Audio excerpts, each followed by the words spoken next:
Hello दोस्तों, Hindi स्टोरिया channel आपका अभिनंदन करता है। कहानी सुनने के लिए आपका धन्यवाद। कहानी पसंद आए तो लाइक और सब्सक्राइब जरूर करें। बिना देरी किए चलिए कहानी शुरू करते हैं। एक नगर में दो पुरुष रहा करते थे। एक पुरुष व्यापारी था जिसका नाम जीवन था, जिसके जीवन में धर्म की बहुत महत्ता थी। वो पूजा पाठ में यकीन रखता था।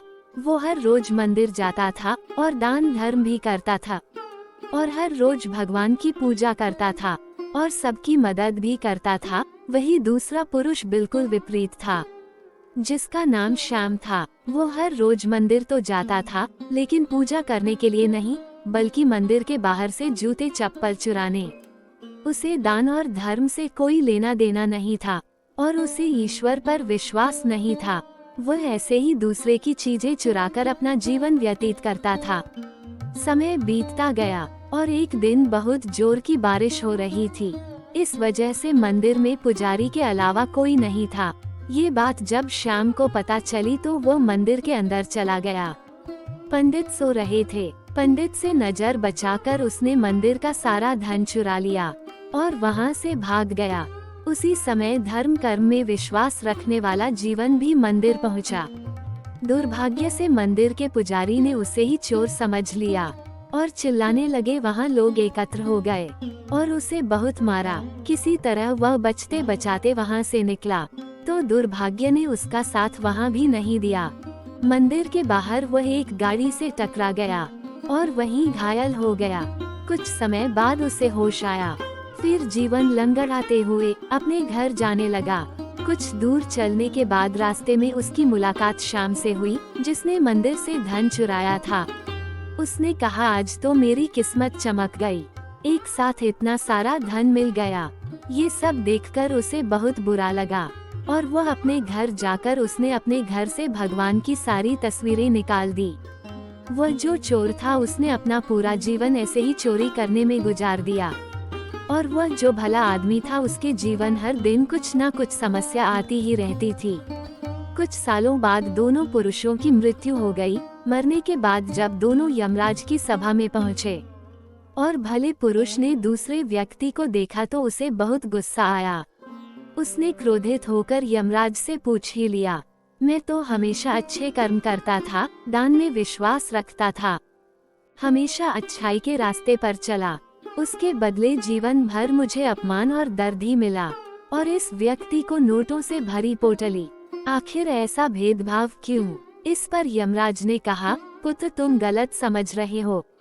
जिस दिन तुम्हारी गाड़ी से टक्कर हुई थी वह दिन तुम्हारे जीवन का आखिरी दिन था, परंतु तुम्हारे अच्छे कर्मों की वजह से तुम्हारी मौत सिर्फ एक छोटी सी चोट में बदल गई। तुम इस दुष्ट व्यक्ति के बारे में जानना चाहते हो। दरअसल इसके भाग्य में राजयोग था, मगर इसके कर्मों और अधर्म की वजह से वह सिर्फ एक छोटी सी धन की पोटली में बदल गया।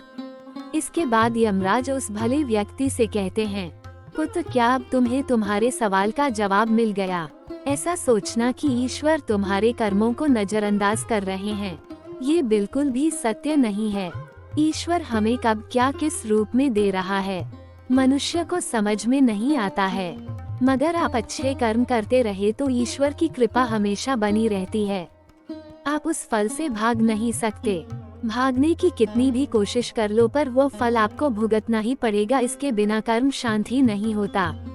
हम कितने भी अच्छे बुरे कर्म कर ले उसका फल हमारे साथ ही रहता है, चाहे वो हमें देर से ही मिले, लेकिन मिलता जरूर है। इस कहानी के माध्यम से आप ये समझ जाओगे कि कर्म क्या है। एक राजा था, वह अपने मंत्री के साथ देश का भ्रमण करने निकला था। भ्रमण करते करते राजा और मंत्री एक बाजार में पहुंच गए। उस बाजार में राजा का ध्यान एक दुकानदार के ऊपर गया।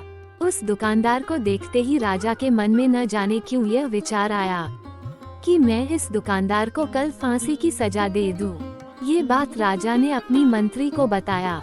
मंत्री कुछ बोले उससे पहले राजा उस दुकानदार के दुकान के सामने से आगे निकल चुके थे और दूसरी बातें करने लगे। मंत्री बहुत ही चिंतित हो गया। ये बात समझ नहीं पा रहा था कि दुकानदार की गलती क्या है।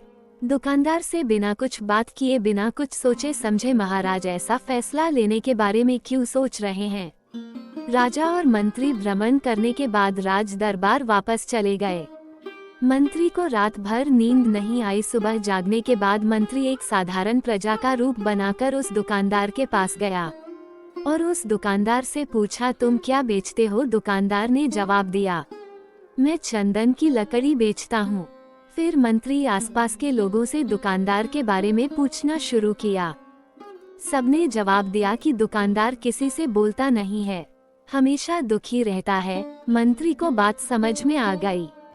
मंत्री फिर वापस दुकानदार के पास गया और उस दुकानदार से पूछा, तुम दुखी क्यों रहते हो?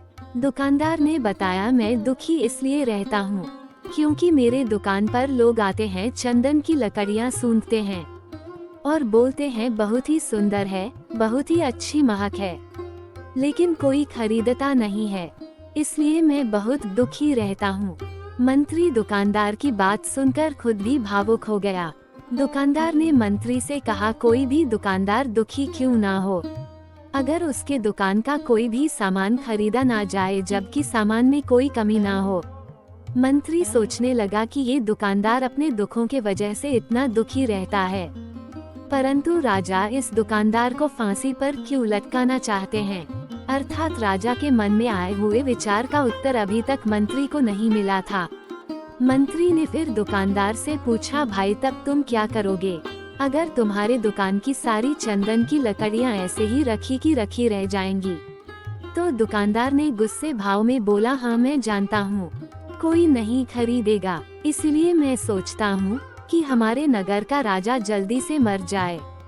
अगर वह जल्दी से मर जाता तो मैं उस राज दरबार में उस राजा के देह संस्कार के लिए अपनी चंदन की लकड़ियां देता, जिससे मुझे कुछ पैसे मिल जाते और इस बाजार के अलावा बाकी के लोगों को भी मेरे चंदन की लकड़ी के बारे में पता चलता, तो फिर शायद कुछ ना कुछ लोग मेरी दुकान से जरूर खरीदने आते चंदन की लकड़ी।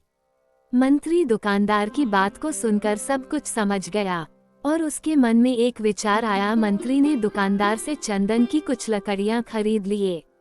इस खरीदारी से दुकानदार को कुछ पैसे भी मिल गए और वह थोड़ा खुश भी हो गया। मंत्री चंदन की लकड़ियां को लेकर वापस राज दरबार चला आया। राज दरबार पहुंचकर मंत्री ने उन चंदन की लकड़ियां को राजा के समक्ष रख दिया और बोला कि हे राजन, ये चंदन की लकड़ियां उसी दुकानदार ने आपको भेंट किया है जिस दुकानदार को आप फांसी देने के लिए सोच रहे थे। राजा उन चंदन को सूंघने के बाद बड़े ही प्रसन्न हुए। उन्होंने कहा, ये चंदन की लकड़ियां बहुत ही ज्यादा खुशबूदार हैं। दुकानदार के इस अनभेद से राजा बहुत खुश हुए और मंत्री को कुछ स्वर्ण मुद्राएं दी तथा बोले, जाओ उस दुकानदार को ये स्वर्ण मुद्राएं इनाम में देना और बोलना कि आज के बाद में जब कभी भी चंदन की लकड़ी की जरूरत पड़ेगी तब तुम्हारे दुकान से ही चंदन की लकड़ी ली जाएगी। मंत्री जी मुस्कुराने लगे तथा ये सोचने लगे कि अब तो राजा के मन में उस दुकानदार को फांसी देने का विचार आ ही नहीं सकता, क्योंकि अब तो हमेशा राज दरबार के लिए चंदन की लकड़ियों का इंतजाम की जिम्मेदारी उस दुकानदार को जो मिल गई है। मंत्री स्वर्ण मुद्राओं को लेकर वापस उस दुकानदार की तरफ चल दिया। इधर राजा इस विचार में पड़ गए कि वह दुकानदार तो बड़ा ही अच्छा इंसान है। जिस वक्त में उसके बारे में ये सोच रहा था कि मैं इसको कल फांसी दे दूंगा, तब शायद उसके मन में उस समय यह विचार चल रहा था कि राजन पहली बार मेरे दुकान के सामने आए हैं, क्यों ना मैं उनको अपनी सुंदर और खुशबूदार लकड़ियों को भेंट करूं। और आज उसने मुझे भेंट भी किया, बेवजह ही मैं उसको फांसी देने के बारे में सोच रहा था। इधर मंत्री दुकानदार के पास पहुंच गया। मंत्री ने राजा के द्वारा दी गई स्वर्ण मुद्राओं को दुकानदार को देते हुए कहा कि जिन चंदन की लकड़ी को कल मैं खरीद कर लेकर गया था, उन चंदन की लकड़ियों को राजा ने बहुत पसंद किया और इनाम के तौर पर तुमको ये कुछ स्वर्ण मुद्राएं दिए हैं। दुकानदार बहुत ही खुश होने लगा। साथ ही साथ मंत्री ने उस दुकानदार को ये भी बताया कि अब आज के बाद राज दरबार में जब कभी भी चंदन की लकड़ियों की जरूरत पड़ेगी तो सारी चंदन की लकड़ियां तुम्हारी दुकान से ली जाएगी। दुकानदार मंत्री की बात सुनकर बहुत ही खुश हो गया और मंत्री ने दुकानदार से पूछा, क्यों भाई, तुम तो राजा के बारे में इतना बुरा भला सोचते थे, लेकिन देखो राजा तुम्हारी कितनी चिंता करते हैं। राजा कितने अच्छे हैं, राजा अपनी प्रजा के बारे में कभी भी गलत नहीं सोचते हैं। दुकानदार मंत्री की बात से सहमत हो गया और बहुत दुखी हुआ। दुकानदार मंत्री से बोला, मैं कितना गलत सोचता था राजा के बारे में। राजा तो बड़े ही अच्छे हैं, बड़े ही भले राजा हैं। भगवान करे कि राजा की बहुत ही लंबी आयु हो। ये बात सुनकर मंत्री भी बहुत खुश हुआ। फिर मंत्री वहाँ से वापस राज दरबार को चला गया। तो दोस्तों, अब आप समझ गए होंगे कि कर्म क्या है। कर्म एक बोले हुए शब्द है, कर्म एक वाणी है, कर्म एक सोच है, कर्म एक भावना है।